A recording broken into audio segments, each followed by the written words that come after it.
할렐루야. 오늘 제목은 뭐죠? 독수리 날개로, 독수리 날개로. 오늘 본문 말씀에 보니까 내가 애굽 사람에게 어떻게 행하였음과 내가 어떻게 독수리 날개로 너희를 업어 내게로 인도하였음을 너희가 보았느니라. 이스라엘 백성들을 지금 애굽으로 인도해 가시면서 하나님께서 확인시켜 주시고 계십니다. 지금까지 살아온 게 하나님의 크신 은혜인 것을, 어떻게 그 사망의 음침한 골짜기인 애굽에서 건져내셨는지, 어떻게 독수리 날개로 너희를 업어서 날라왔는지, 그것을 기억하라고 지금 말씀하고 있습니다. 우리는 어렸을 때 업어서 자랐죠. 업혀서 자랐죠. 자식들을 업어서 길렀죠. 우리 옆 사람한테 한번 해보세요. 어부바 한번 해보세요. 어부바. 어디서 많이 듣던 소리네. 할머니나 어머니가 그냥 우리를 그냥 업어줬어요. 어부바, 어부바하자, 어부바. 그래서 여러분이 업혔잖아요. 따뜻하고 편안한 등에 업혔잖아요. 또 때로는 가슴에 안아주시고. 그래서 정말 밀착된 삶을 살았어요. 우리는 부모님과 밀착된 삶을 살았습니다. 어머니와 밀착된 삶을 살았습니다. 할머니와 밀착된 삶을 살았습니다. 그거 뗄래야 뗄 수가 없어. 업고 포대기까지 두르면 뭐 벗어날 수도 없어. 우리 할머니가 교회 가면 아기도 교회 가고, 우리 어머니가 또 기도하러 가면 아기도 기도하러 가고. 할렐루야.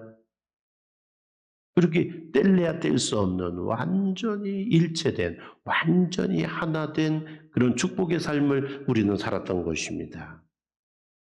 오늘 하나님께서 그것을 말씀하시는 거예요. 너희는 나와 헤어질 수 없어. 너희는 나와 뗄래야 뗄 수 없어. 나는 너희를 업어서 길렀어. 나는 너희를 업어왔어. 항상 업어서 오라고 이렇게 말씀하고 계신 것입니다. 누가 나를 업느냐에 따라서 나의 삶이 달라지는 겁니다. 죄를 짓는 사람이 나를 업어 길렀다면 나는 어렸을 때부터 죄 짓는 곳에 가 있었을 거예요. 그런데 기도하는 분들이, 예수를 믿는 엄마가 나를 업었다면 나는 어려서부터 하나님 앞에 가 있는 거고요. 전능하신 하나님께서 저와 여러분을 업으셨다면 우리는 늘 하나님의 역사가 일어나는 현장에 같이 있었던 것이죠. 할렐루야. 지금 하나님께서 분명히 명백하게 말씀하시는 것입니다. 애굽에서 내가 너를 건져낼 때 내가 너를 업고 달려왔어. 그 많은 환난 속에서 그 홍해 바다가 앞에 가로놓여 있고 애굽의 군대들이 추격할 때, 또 광야에서 목말라서 다 죽어가고 있을 때, 그 엄청난 사건과 사고 앞에, 그리고 날마다 먹어야 되고 마셔야 되는 그 아무것도 없는 메마른 광야에서 내가 너와 함께 했고, 내가 나의 손으로 너를 붙들었고, 내가 너를 안았고, 내가 너를 등에 업고 여기까지 왔다 라고 하나님이 말씀하신 겁니다. 할렐루야. 독수리 날개라는 의미는 무엇일까요? 가장 완벽하고 가장 힘세고 가장 멋있는 하나님의 보호하심, 하나님의 역사하심을 의미하는 거죠. 하나님이 우리에게 역사하실 때 가장 좋은 것으로 역사하시는 것을 의미하는 것이죠. 가장 강력한 능력으로 저와 여러분을 지키셨다는 것을 말씀하신 것이죠. 할렐루야. 여러분, 그러므로 우리는 하나님을 위대하신 하나님, 강하신 하나님, 전능하신 아버지라고 오늘 찬송하고 있는 것이죠. 그 하나님이 저와 여러분을 업으셨음을 오늘도 믿고 감사할 수 있기를 축원합니다. 오늘 이 독수리 날개는 그것과 상상이 되지 않는 하나님의 전능하신 은혜를 말하는 거예요. 하나님이 우리를 책임져 주시면 30분 아니라 1분이라도 우리를 인도하실 수 있죠. 하나님의 완전하심, 하나님의 전능하심, 아무리 사망의 음침한 골짜기에 있을지라도, 애굽의 그런 폭정 속에 시달리고 있을지라도 하나님이 개입하시면, 하나님이 일하시면, 하나님이 역사하시면 우리는 안전하게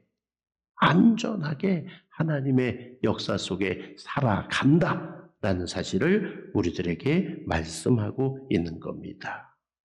할렐루야. 이 사실을 신명기 32장 10절, 11절, 12절에 이렇게 또 묘사하고 있어요. 신명기 32장 10절, 11절, 12절 우리 같이 한번 봉독해 볼까요? 여호와께서 그를 황무지에서 짐승이 부르짖는 광야에서 만나시고 호위하시며 보호하시며 자기 눈동자같이 지키셨도다. 마치 독수리가 자기의 보금자리를 어지럽게 하며 자기의 새끼 위에 너풀거리며 그의 날개를 펴서 새끼를 받으며 그의 날개 위에 그것을 엎는 것 같이 여호와께서 홀로 그들을 인도하셨고 그와 함께한 다른 신이 없었도다. 할렐루야. 하나님은 저와 여러분을 눈동자처럼 사랑하셔서 철저히 보호하시고, 마치 어미 독수리가 새끼들을 훈련시킬 때 그 둥지를 어지럽게 해서 떨어뜨리기도 하지만 그의 날개로 사뿐히 또 받아서 업어가지고 날개하고 훈련하고 보호해 주는 것처럼, 오직 하나님의 권능이, 오직 하나님의 사랑이, 오직 하나님의 축복이 우리를 오늘도 인도하고 계신다라고 알려주고 있는 말씀입니다. 할렐루야. 여러분, 그 하나님을 경험하셔야 돼요. 여러분이 그 하나님을 만나셔야 돼요. 지금 그 하나님을 바라볼 수 있어야 됩니다. 할렐루야. 하나님을 그냥 막연하게 바라보시면 안 됩니다. 그냥 하나님 왜 안 도와주시지? 하나님 왜 가만히 계시지? 그러시면 안 돼요. 하나님 오늘도 일하시는 하나님이세요. 오늘도 나를 사랑하시고 책임져 주시고 돌보시는 하나님이세요. 그 하나님이 나와 함께 하시고 나를 업어주시고 계신 것을 우리가 오늘 경험해야 되는 겁니다. 할렐루야. 이 완벽함, 이 영원함, 이 풍성함, 오늘 저와 여러분은 오늘 경험할 수 있어야 됩니다. 오늘도 우리의 삶 속에서 하나님은 그런 고백과 찬송이 계속 터져 나오도록 우리에게 역사하고 계신 것입니다. 그래서 저와 여러분은 내 삶의 자리에서 참 지혜로운 자로 하나님을 찬송해야 되는 겁니다. 하나님, 오직 하나님이 나의 하나님이세요. 홀로 한 분 하나님이 나의 아버지세요. 오직 하나님이 나의 진정한 보호자세요. 오직 하나님이 나의 진정한 피난처세요. 하나님만이 나의 왕이시고 하나님만이 나의 유일한 아버지세요. 고백하고 찬송해야 되는 겁니다. 또 우린 뭐라고 하나님을 찬송해야 돼요? 이렇게 구원받았으니, 이렇게 사랑받았으니, 이렇게 여기까지 인도함을 받았으니 우리가 뭐라고 또 하나님을 찬송해야 돼요? 부족함이 없습니다. 하나님 최고예요. 하나님밖에 없으세요. 하나님은 나의 쉼이세요. 하나님은 나의 구원이세요. 하나님은 나의 반석이세요. 하나님은 나의 노래세요. 하나님은 나의 모든 것이세요. 할렐루야. 이런 고백이 우리의 고백이 돼야 되는 겁니다. 한때는 자기가 하나님을 최고로 믿는 줄 알았고 자기의 말에 많은 사람들이 설득당하고 인정받는 사람이었던 사도 바울이, 그가 다메섹에서 예수님을 만나고 변화된 다음에 그는 날마다 죽는 새로운 사람이 됩니다. 그리고 그는 그런 고백을 하죠. 고린도전서 15장 10절이죠. 고린도전서 15장 10절. 우리 같이 고백해 볼까요? 그러나 내가 나 된 것은 하나님의 은혜로 된 것이니 내게 주신 그의 은혜가 헛되지 아니하여 내가 모든 사도보다 더 많이 수고하였으나 내가 한 것이 아니요 오직 나와 함께 하신 하나님의 은혜로라. 할렐루야. 그가 분명히 고백합니다. 내가 어떻게 여기까지 왔을까? 내가 어떻게 이 많은 일을 했을까? 어떻게 하나님의 은혜로 내가 여기 있는 것일까? 그리고 고백하고 찬송하는 것이죠. 이렇게 많은 일을 했어도 이건 내가 한 게 아닙니다. 하나님이 업어 나르신 겁니다. 하나님의 등에 있었을 뿐입니다. 하나님의 날개, 독수리의 날개 같은 하나님의 권능의 날개 아래 내가 있었습니다. 하나님의 능력의 손 안에 내가 있었습니다. 하나님의 축복의 도구로 나는 쓰임을 받았을 뿐입니다. 라고 고백하고 있는 것이죠. 여러분, 이 고백은 바울의 고백으로 끝나서는 안 됩니다. 오늘 저의 고백이 되고 여러분의 고백이 되셔야 됩니다. 할렐루야. 여러분이 그렇게 매 순간에 하나님을 경험하고 하나님을 찬송하고 하나님을 영화롭게 할 수 있기를 주님의 이름으로 축원을 드립니다. 그래서 오늘 본문의 모세를 통해서 하나님은 언약 백성으로 이스라엘 백성들을 삼으시려고 하면서 먼저 확인을 하시는 거예요. 이 기본을 알아야 된다. 너희가 잘나서 된 게 아니다. 내 힘으로 살면 안 돼. 하나님의 독수리의 날개를 잊지 말아라. 하나님의 은혜와 사랑을 늘 기억해라. 할렐루야. 이렇게 확인시켜 주고 계신 겁니다. 여러분, 우리는 기본이 안 되면 위험한 사람이 되는 겁니다. 여러분이 무자격자가 되면 안 돼요. 여러분이 무자격자가 돼서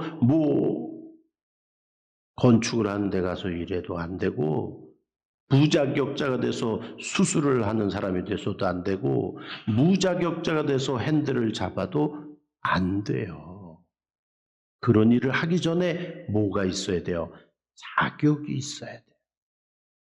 하나님은 우리를 기다리시는 하나님이세요. 하나님은 우리를 온전케 하시기를 원하시는 하나님이세요. 하나님은 우리를 참으시는 하나님이세요. 여러분, 아브라함은 왜 100세에 이삭을 얻습니까?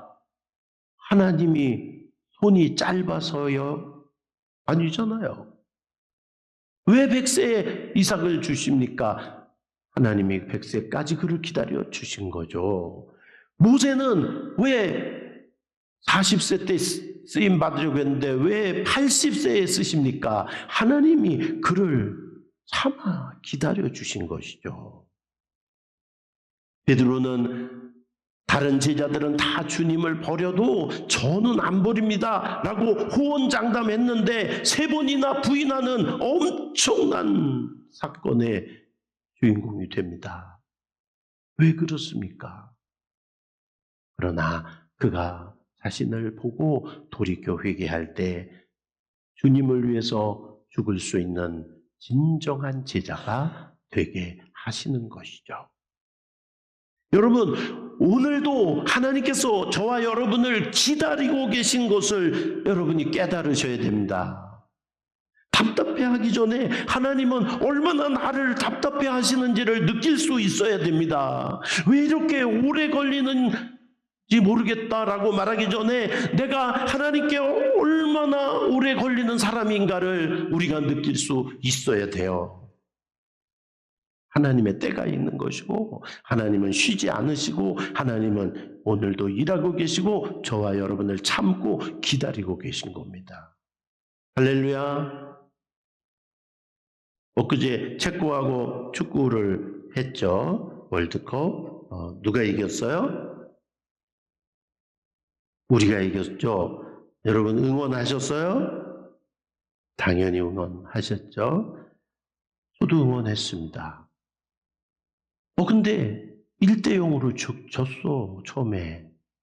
근데 황인범이라는 선수가 동점골을 터뜨렸어요.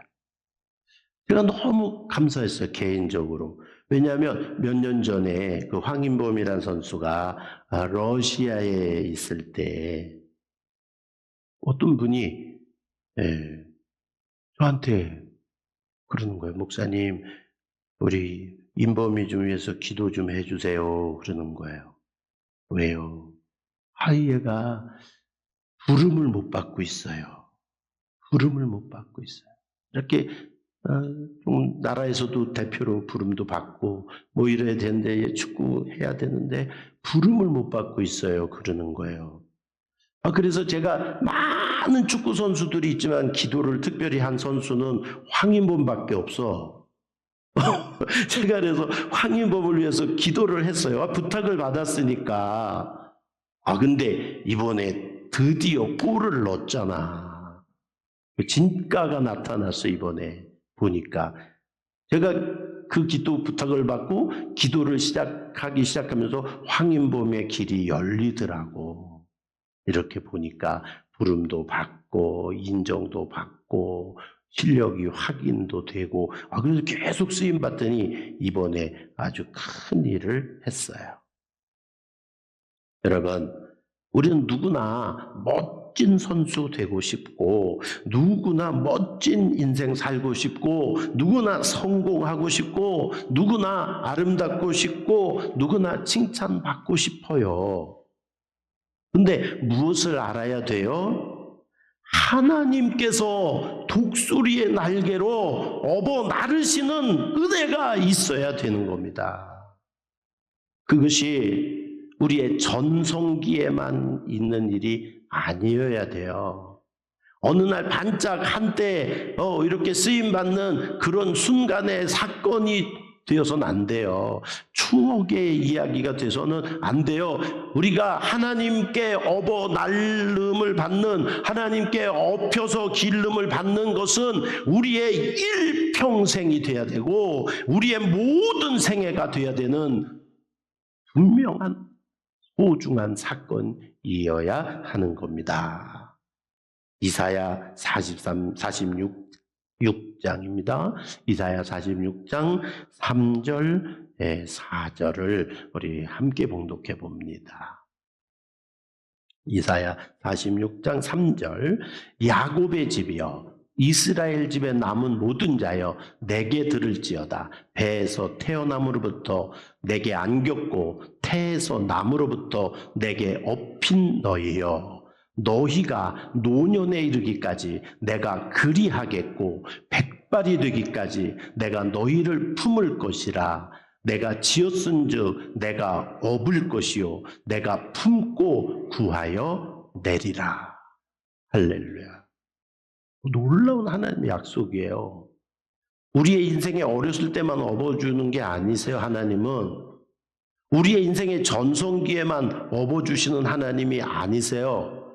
언제까지? 내 머리가 백발이 될 때까지, 내가 늙어서 힘없어 쓰러질 때까지 하나님은 나를 떠나지 아니하시고 나를 책임져 주시고 나와 함께 하시는 것이죠. 할렐루야. 여러분, 우리는 지금 살면서 좀 마음이 그렇잖아요. 내가 전성기 땐 사람들이 알아주지만 내가 전성기가 아니니까 사람들이 떠나는구나. 내가 돈 있고 실력 있을 땐 사람들이 전화도 하더만 내가 이렇게 되니까 사람들은 외면하는구나. 내가 이렇게 백발이 되고 내가 이렇게 연약해지고 힘이 없으니 알아주는 사람도 없구나. 그러잖아요. 근데 하나님은 그때도 나를 업어주신대. 할렐루야. 하나님의 권능의 날개는 변함없이 저와 여러분을 업고 정말 막힘없이 우리의 마지막 순간까지 내 호흡이 닿는 그 순간까지 우리와 함께 하시는 하나님이 되시는 것입니다. 우리는 그 약속을 믿고 담대히 나가야 돼요. 여러분 이제 세월이 흘러가면 당연히 약해지죠. 인생의 고난길에서 그때 아무도 나를 찾아오지 않아도 주님은 내 곁에 오셔서 물으시죠. 짐이 무거우냐? 이렇게 물으시죠. 왜 무거운 짐을 혼자 지고 그래? 너 왜 기도를 안 하고 그래? 너 왜 나를 믿지 못하고 그래? 내게로 와. 내가 널 사랑하잖아. 내가 너를 알잖아. 내가 너를 기뻐하잖아. 내가 업어줄게. 이리 와. 어부바 하자. 어부바. 하나님은 변함없이 우리에게 그 말씀 하시는 하나님이십니다. 할렐루야. 오늘 우리는 또 찬양단과 함께 마지막 결단의 찬송을 드립니다. 337장인데요. 내 모든 시험 무거운 짐 주 예수 앞에 아뢰며 근심에 쌓인 날 돌아보사 내 근심 모두 맡으시네. 무거운 짐을 나 홀로 지고 견디다 못해 쓰러질 때 불쌍히 여겨 구원의 주리 은혜의 주님 오직 예수. 할렐루야. 이 어려운 인생길을 걸어가는데 너무 힘들어. 그걸 하나님이 알고 계신 거예요. 그래서 예수님이 오신 거예요. 그래서 성령님이 우리에게 말씀하고 계신 거예요. 지금 이 시간도 주님의 손이 우리에게 노크하고 계신 거예요. 왜 그러고 있어? 문을 열어라. 내가 왔다. 너의 무거운 짐을 내가 감당하면 되잖아. 내가 너와 함께 하면 되잖아. 앞이 보이지 않느냐? 짐이 너무 무거우냐? 사람들이 너를 이미 버렸느냐? 그게 무슨 상관이냐? 아무것도 아니잖아. 내가 너와 함께 하니 너는 행복한 사람이다. 할렐루야. 오늘도 주님 앞에 여러분 나왔습니다. 그 독수리 날개를 바라보십시오. 그 잔등에 엎여있는 여러분을 느끼십시오. 그리고 무거운 짐을 다 주님 앞에 또 내려놓고 하나님의 능력으로 일어서서 담대히 주를 찬송하며 나가는 저와 여러분 되시기를 주님의 이름으로 축원드립니다.